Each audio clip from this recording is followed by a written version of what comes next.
Welcome back to People Analytics. I am your host, Lindsay Patton. Today I have with me Sara Bokhari, who is, Sara, you are head of people and culture at Mursion. Is that correct? Yep, okay, that's right. I know. I'm sorry. I had a little trouble pronouncing Mursion at first, so I'm glad you helped me with that. So tell me about what you do and what Mursion does. Sure. So Mursion is a virtual reality startup. And what we do is we leverage the best of human intelligence and artificial intelligence to create learning opportunities for anybody who wants to really have an in-depth practice conversation. So you can think about that as being anything from like a high stakes conversation around, I want to have a promotion, or it can be something that's like giving somebody difficult news, or it can be teachers who are thinking about how do I deliver this content to my students. So what it really does is it immerses our learners in an environment where they're able to practice and have multiple at-bats at trying to get a conversation correct while still being in a safe environment. My role here at Mursion is as our head of people and culture. So what I do is actually support all the amazing people who are behind the technology, who are, supporting all of our learners in order to be able to do their simulations.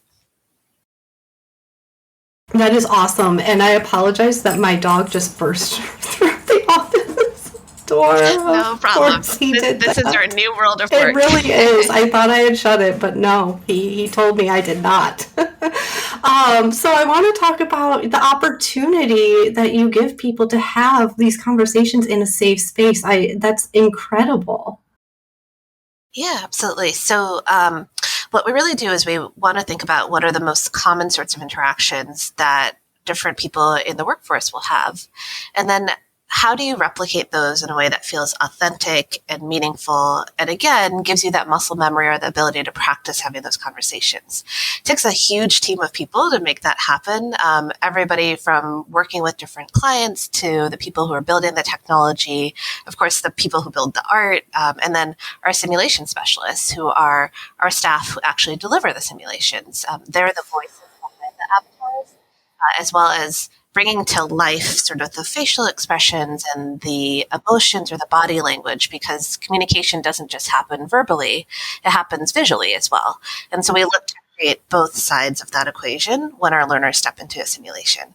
That's really awesome. So having that people-centered mission within, your company's culture, does that kind of set the tone for you as someone in the people space? Yeah, absolutely. So our whole purpose is to enhance human interactions. And so when you think about doing that externally, you've also got to figure out how to do that internally. So as a head of people and culture, a lot of what I think about or I try to focus on is what's going to help people to have stronger relationships here at work, so that even when we're working virtually, that we can rely on each other. And even if you've never met your coworker, you have a strong sense of trust with them. Here on the people and culture side as well, we lean a lot into looking at data or really listening to what it is that our people are saying. So that way we can pivot to their needs, because, when you have a semi-large workforce, it's difficult to always know what's best for everybody. So the data really does a lot of the talking for us and helps point us in the right direction. Yeah. So let's talk about data in the people space. I know that is one topic that gets you excited. So what excites you most about using data in your role? I think it's just that it gives you a different sort of an insight, and it helps you to really feel more confident that you have a pulse of the organization. It's really funny, actually. My daughter, who's 4 years old, a couple of days ago was swinging around in her booster seat in the car. And I kept saying to her, you have to listen. You have to sit up straight. You have to listen. And she said to me, Mama, I don't want to listen. I want to be heard. I was like, oh my gosh, that is a people and culture lesson right there for 4-year-old. And to me, it really says, it really kind of explains why data is so important, because it's a way for people to be heard and for their thoughts to be captured. So whether it's running engagement surveys or doing stay interviews or just even having one-on-one check-ins, all of that is data, and all of it can be collected to kind of give you a more comprehensive picture of what is it that people want to be heard about, or what is it that they care about that brings them back to work day after day. Yeah, and I mean, your daughter is just a reminder for what we all want, really. We just want to be heard. And Yep, yeah. absolutely. So how do you hear, the people in your space? Well, I think one of the things that I rely on most, well, I'd say there are two things that I really rely on most. So one is thinking about how do you leverage survey capabilities or survey data to kind of get a sense of how are people feeling in that moment in time. It doesn't give you the whole picture. It doesn't give you like how do I really feel about everything? But it does give you sort of a sense or a direction of which way should I start to pivot. So I do like running either short surveys frequently or longer surveys that you can dig into and then talk about with managers. And the survey data by itself is less important, I think, to me than the conversations you have around the data. So getting managers together and say, like, why do we think that this particular number dropped? Or why do we think that this is being raised as a concern? From those conversations is where big ideas start to get sparked and where you can then start to shift directions and work in ways that are going to help the people in your organization feel heard and also just feel more supported. So I'd say that's one way, and then conversation is the second thing. So I actually just went through a series of stay interviews, just given everything that's happening in the tech world and everything that's happening just sort of in the world in general with the Great Resignation and whatnot. It felt like it was really important to talk to as many of our employees one-on-one as I possibly could.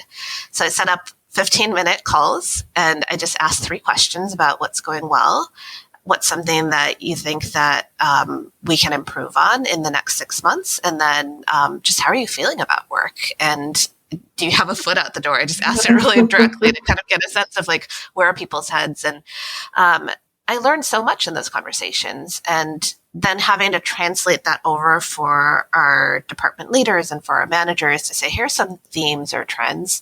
It helped me to feel like I was really deeper under the surface just by having taken the time to have all of those conversations. I love that you had that you kind of took inventory of what was happening around everyone and thought, okay, I should probably get the temperature of everyone here. I feel like a lot of, at least in my experience, that companies, they set up meetings when things are going, wrong instead of just a, hey, how are you doing? Just a regular run-of-the-mill check-in. So how has implementing that really helped you connect with the people that you work with? So it's interesting because I think that oftentimes there's this tendency to want to automate everything, especially in HR, just because you're juggling so much. But there's some things that I think you shouldn't automate because then you lose a lot of the nuance in that. So while we did the stay interviews, I wouldn't say that that's the most sustainable thing to do on a monthly basis or necessarily even at a quarterly basis. But something that my team, and they're a very creative group of individuals, came up with was to do office hours. So it's a way to still keep those open doors of communication between ourselves and our staff, but to have them be based around different themes to attract people to come and have conversations with us. So some of the themes might be things around how do you build social connections at work as a virtual organization, or things like, I'm thinking about performance reviews and I want to figure out how do I present myself in the best light or how do I give feedback. So by theming office hours, it creates sort of like a pull strategy to bring our people's voices to us, but at the same time, we're maintaining those open lines of communication and learning more about what it is that people need or want. So that's an idea that they're launching this summer. We haven't actually started it yet, but all of the pieces and the planning are in place. And that's one of the ways to not automate, but get to sustainability or scale with sort of the same spirit or the same ethos of making sure people feel heard. Mm-hmm. So I want to ask you about how those conversations went, because there have been articles after article written about how do we retain, the great resignations happening, how do we retain talent? And I feel like those are answered just by what you're doing, is checking in. So what did you learn about, the people that work for your organization when you had those check-ins? Well, what was interesting is that there were themes both by department or team, but there were also sort of universal themes that I started to notice that were true across the entire organization. So, feeling like somebody, at least one individual, is invested in your growth and development was a theme that felt very universal. But what it looked like was different team by team. So you might have a team in sales where they would say, we really want to have very structured career paths. And then you might have another team, say in the art department, where they would say, it's not about structured paths or growth, but it's really about the learning opportunities and having access to new technology and just cutting edge ideas and that sort of a thing. So I think if we had just stayed at that surface level of just sort of the big surveys, we would have only heard people want growth, growth opportunities. And I would have interpreted it the way that I would have expected or wanted that to look like. But by digging a little bit deeper in and having those one-on-one conversations, we can start to parse out what does that look like individual by individual or team by team. So I think that was really helpful. And then the second thing is sometimes people would come into these conversations with their arms crossed and like, why am I spending time with you? Like, I don't want to have a conversation with HR. And 15 minutes is not a lot of time. So people didn't really kind of get a sense of like, why is she breaking up my day? But by the end of the conversation, so many people said, oh, well, thank you. Like, I didn't even realize I had those thoughts. Or thank you for just taking a little bit of time to open the line of communication. And interestingly enough, after that, people who, like rarely would have reached out to me started reaching out to me on a more regular basis to just say like, hey, I want to share this idea or I have this thought. So I think it was two things. Like one, like, yes, it gave me a lot of data and insight into our people, but also it made it more comfortable to have those conversations because I'd taken that first step. So others were willing to take a step back towards me as well. That's really, really awesome to hear. I mean, especially, you mentioned the arms crossed, attitude and how that, once someone has a voice, or has someone to listen to them, it's amazing what can change. And I feel like that gave the people that you work with an opportunity to be heard, as, going back to what your daughter said. Yep, absolutely. I think there's another thing too. When you're going through so much change as an organization, to be able to create moments of consistency or predictability for your staff allows them to feel safer in sharing their opinions. So, for instance, like we run a newsletter that comes out on a weekly basis, and we're very specific about it has the exact same format every single week. It comes out every Friday at 9:00 Eastern. And it's predictable. Even if there's not a lot to say, even if it's a really sort of thin newsletter for that week, it creates that sense of constancy for our staff. And so similarly, in thinking about like, how are you, so that's like a push sort of communication, right? Like we're pushing it out to our staff. But in thinking about like, how do you pull information or how do you pull data from staff? I think there has to be constancy there as well. So if you're running engagement surveys or performance reviews or whatnot, giving people enough of a runway to know it's coming and telling them, 6 weeks in advance, like, this is going to be on the horizon. You're probably not thinking about it right now, but it's coming. And then 4 weeks later, or 4 weeks before, you do the same thing. And then 3 weeks before, and then the week before. I think it just gives people that sense of predictability. And so HR doesn't feel as scary to them. And I think like often like in TV and stuff, like you see, HR is like, you get called into HR and it's like, oh no, it's going to be a bad conversation. But what I really want our staff to think about is people and culture is here as a support team. They're not here to sort of like lay down the law and just do compliance issues and that kind of a thing. And so it does require a lot of back and forth and just being open to pulling people in as much as it is about pushing communications out. Yeah. And that's one of the reasons why I love connecting with guests like you, is because, these are the leaders that are recognizing, these, how HR is portrayed in media, or, the term, oh, I had to talk to HR, like that's such a negative connotation sometimes. But then, there's guests that come on this show and they're like you, and you're like, what can we do to change that, to make HR not a scary term, to make it a term that is a problem-solving term. And that's really awesome to see.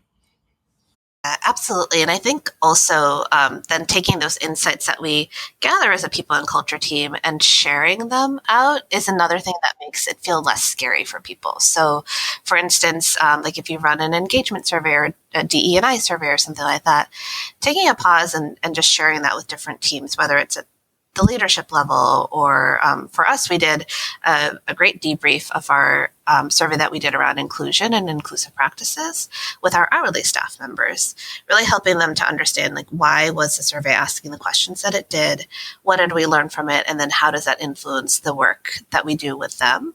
And that was important to me to do that sort of a debrief, because with our hourly staff members, their connection or their I guess their connection to the organization just feels different than if you're a salaried full-time staff member. It may not be your primary focus.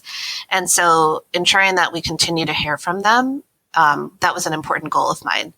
And therefore sharing the data with them and being transparent about it was important, because in my mind, at least, it means that they're going to be more likely to complete those sorts of initiatives or those sorts of surveys in the future, because they know it just doesn't go into a black hole somewhere. So I think that transparency piece is also really important, and thinking about who do you share data with and why and how, so that it feels actionable and it feels valuable beyond just your immediate team. Yeah, and I think that transparency is important in HR too, because I feel like, again, the term, the department, it has a lot of mystery behind it. And, that tendency to go to a negative connotation of, oh, I'm going to get in trouble, or they're plotting against me. It's not, I think that has a lot to do with that kind of secrecy. But being transparent, it tells people what you're working on and how it's bettering. And I really love that. So how have you gotten any feedback about, those transparent behaviors that have benefited employees? Yeah, so I'll actually share a little bit of a story around something that my director of talent strategy created. We have a number of trainings, or some are mandatory. It's like, sexual harassment training and that sort of a thing. And then others are designed internally by us. So we have a training that we require all of our staff to go through that's focused on diversity, equity, inclusion, and belonging. And it needs to be completed in the first 6 months of an employee's tenure here at Mursion. And we just rolled this out last year, so we have a lot of people who are going through it. And we also said that it's tied to performance management. So in order to receive a rating of meets expectations around two of our behavioral competencies, one which is develops an inclusive culture, and the second, which is demonstrates a growth mindset, then you have to have completed the main components of this training. But we knew that it was going to be really hard for managers to run after every single person and say, hey, you didn't do this part, you didn't do that part. And so we wanted to make the progress or the completion really transparent to our staff members. So one thing my director of talent strategy did is to actually create an anonymous spreadsheet. You can look yourself up by your employee ID number. So nobody's getting shamed for only having completed half of the training. But you can see your percentage of completion, both in the content itself. So like, did you actually engage with the content? But then also we require our staff to go through immersion simulation to practice the learning content. And the simulation is designed around an employee who in a meeting makes sort of a gaffe and says something that's derogatory around disability. And so in the simulation, you step into the simulation and there's another coworker who's just kind of feeling a little bit put up by it, and they have a personal connection to it. And so as the learner, as the immersion employee, now you have to navigate, how do I rebuild that relationship? One, how do I take accountability for what I said? And then again, how do I rebuild that relationship?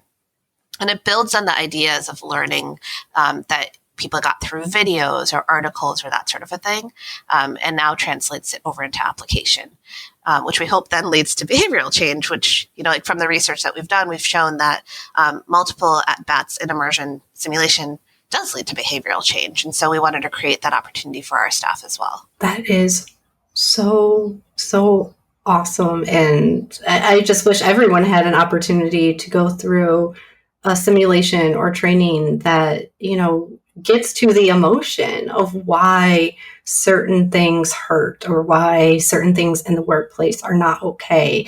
And I feel like that gets to really the human element of it.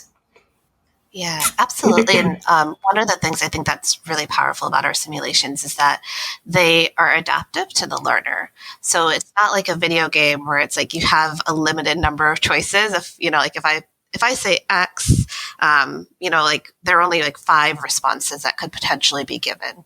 Because we have humans who are actually in the loop, as we call them, or behind the technology, who are, being the voices of the avatars, they're responding to you in real time based on the context of what you said. And so it feels much more authentic and it really pulls you more deeply in. And then you feel more prepared for when you have to have those conversations yourself because you've gone through something that felt really realistic. Yeah, which is, the whole, value and mission of Mursion, correct? Just preparing and gaining confidence. Yep, absolutely. Exactly. That's really cool. And that's something, I teach business communications, and a lot of the class is me just telling the students, don't worry about grades because this is where you get to screw up before you get into your career.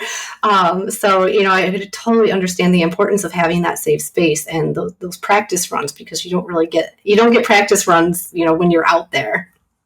No, for sure. You don't. Or if you have a practice run, it's a really rare sort of a thing where somebody's like given you a lot of grace and been like, maybe you should have said it this way instead. Right. But it's hard to find those sorts of opportunities. Yeah.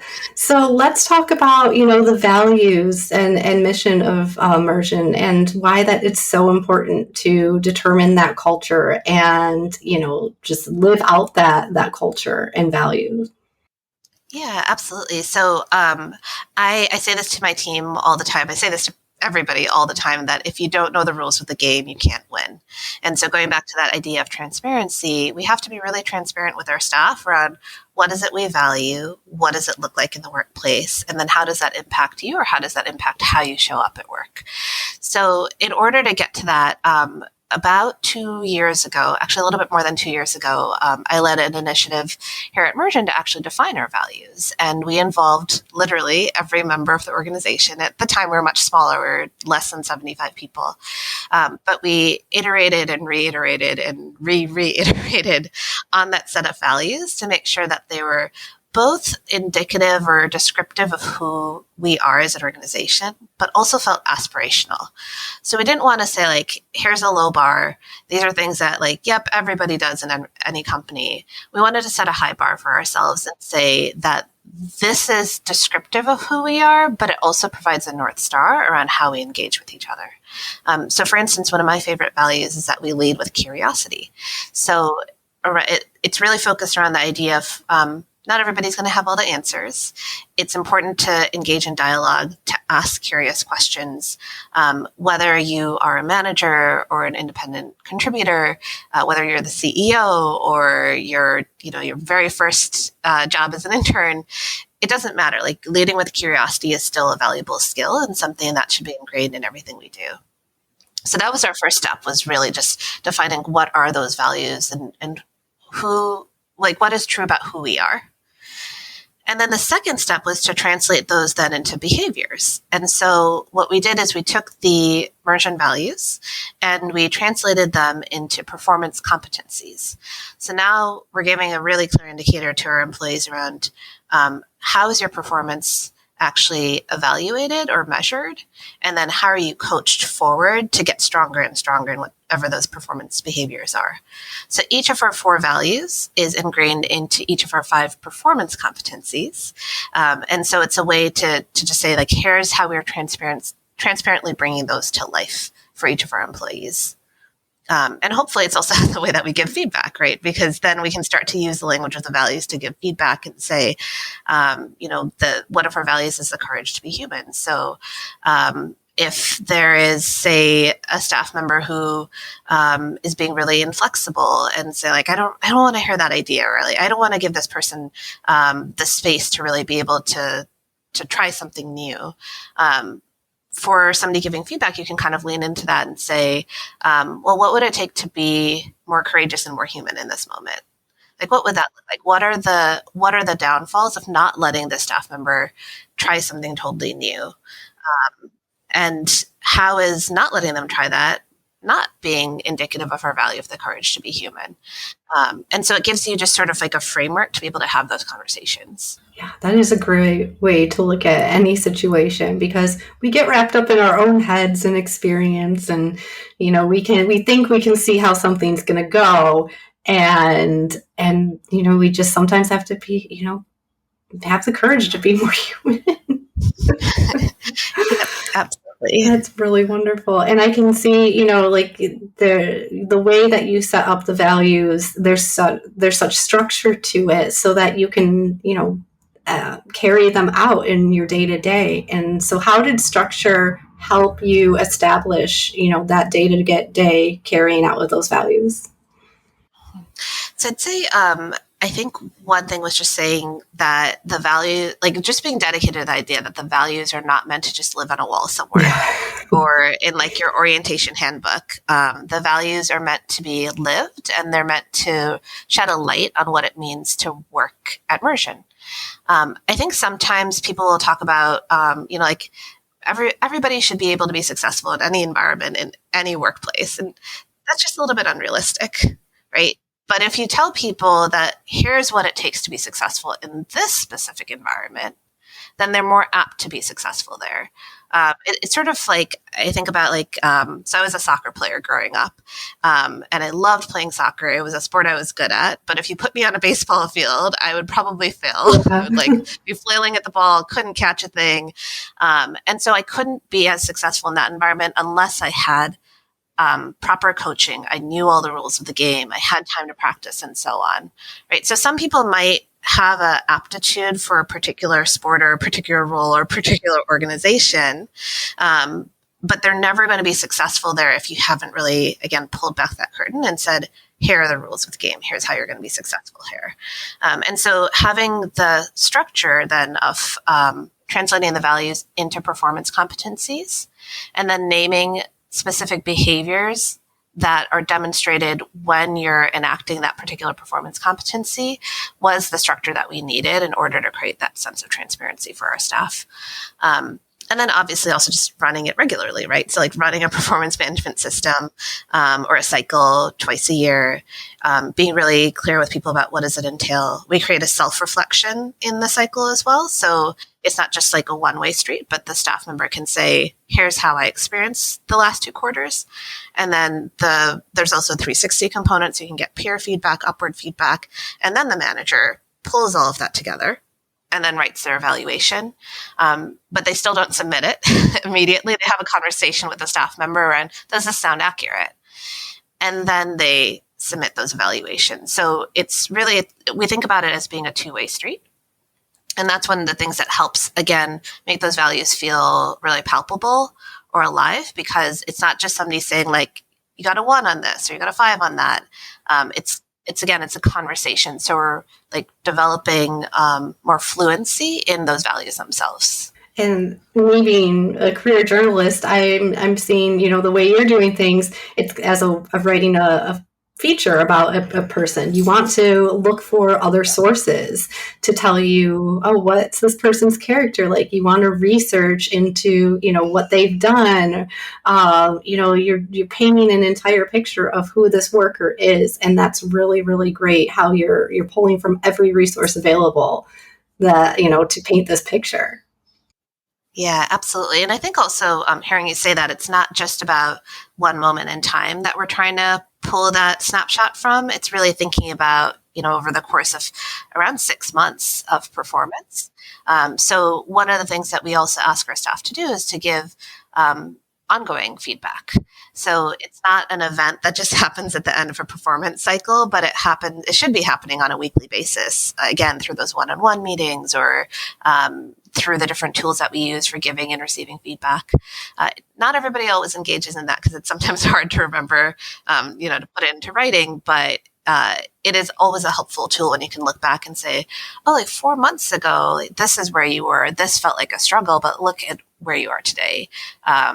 Or vice versa, like this was a struggle 4 months ago, it still is. So let's figure out what the right tools or the right coaching will be in order for it not to be a struggle another 4 months from now. Yeah, and having those touch points available at any time, and just that feedback just ongoing is so important. I recently had a review with an organization that I do digital communications for, and they had that self-reflection aspect. They had, okay, is there anything that we can do better? And I'm thinking, well, every time we come against a problem, it's solved. So I don't have any feedback right now because we just solve problems as they come up. And I feel like, that is kind of what you're doing. And by the time it comes to that review point, a lot of other companies have all these things to talk about that have built up over a year or 6 months. And you've been touching base. So it's just, okay, well, let's check back in on this thing you talked about, 2 months ago. And it just seems so much smoother that way.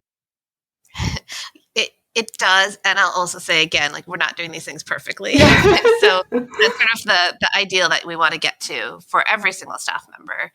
So that's actually, I think, the next nut that I want to crack is then how do you support your managers in really practicing all of these strong, important practices themselves, even when they are sort of crunched for time or crunched for resources themselves. So we have a set of manager values that we've created as well, or manager competencies, I should say.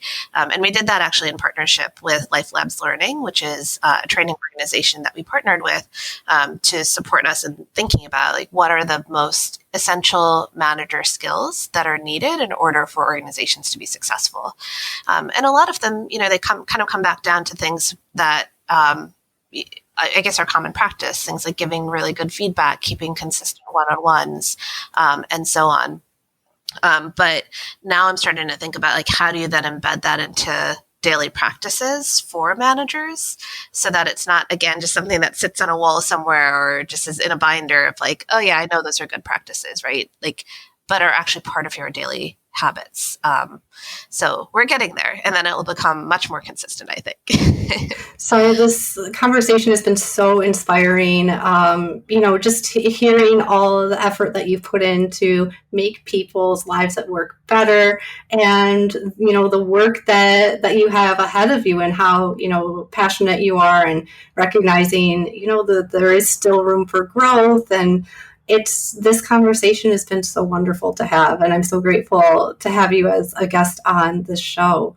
Yeah, thank you so much. Is there anything that you would like to add before we wrap up this talk?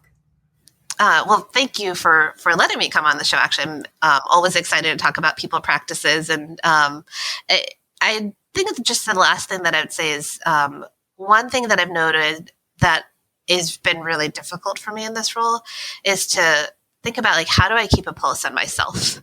Right? As a person who's leading all of these different initiatives or who's supporting others and leading these initiatives, it can be very easy to get burnt out. And one of the things that I've found to be tremendously helpful is to build a network of other people leaders to bounce ideas off of. So I would say there's very little that I've come up with in one culture that is a creative, totally unique idea.